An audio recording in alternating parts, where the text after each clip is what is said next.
So I came to Delaware in '99 and I served 4 years active duty in the Air Force. So I went into the service right after high school. I was stationed in Norfolk and I was there for 3 years active. I was kind of an ordinary teenager with a not so great group of friends, and I was kind of getting myself into some trouble. I needed to get out of town. I joined the Marine Corps because I knew that I could do it. And so I did that, and then when I got in, I did signals intelligence. That was my MOS. You know, in the military, to be early is to, is to be on time. Is to be on time is late, and to be late is unacceptable. But then when you start owning your own company, you start realizing that, you cannot be prepared if you show up at the last minute. In the military, we talk about, you adapt and adjust, right? You fail, you adapt, and you adjust, So as a business owner, that helped me a lot because as I went into different scenarios, I went after it full force. I failed a lot. I adapted and I readjusted. I did a lot of different things in the military, computers, admin, delivered mail. So a lot of different things that I'm doing now, but that was definitely an inspiration for me, when I got out of the military looking for a workplace where I could have autonomy and then be a business owner, a place where I could create autonomy for others as well. And that there's also room for creativity, regardless of someone's position or rank or title. So if somebody comes in, it's their first week here or they've been here for 3 years, that they can definitely have a voice and speak into some ideas that they have.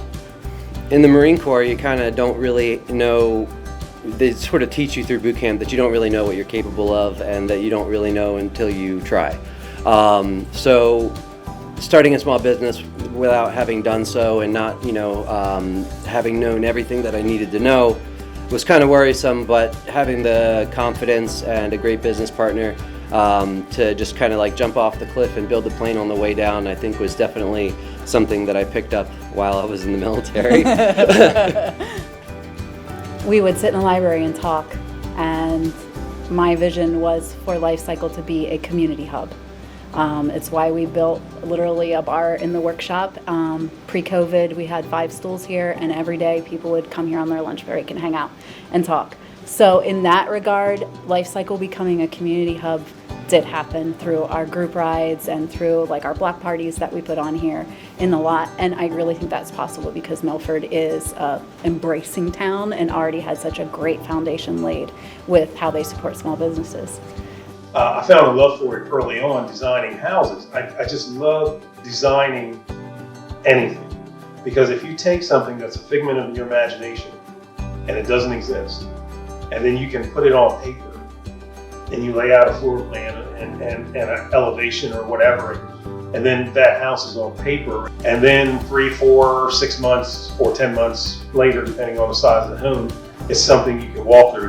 That's just a feeling I tell everybody. It's not always about the money. It's being able. It's me knowing I created this that someone else is going to enjoy.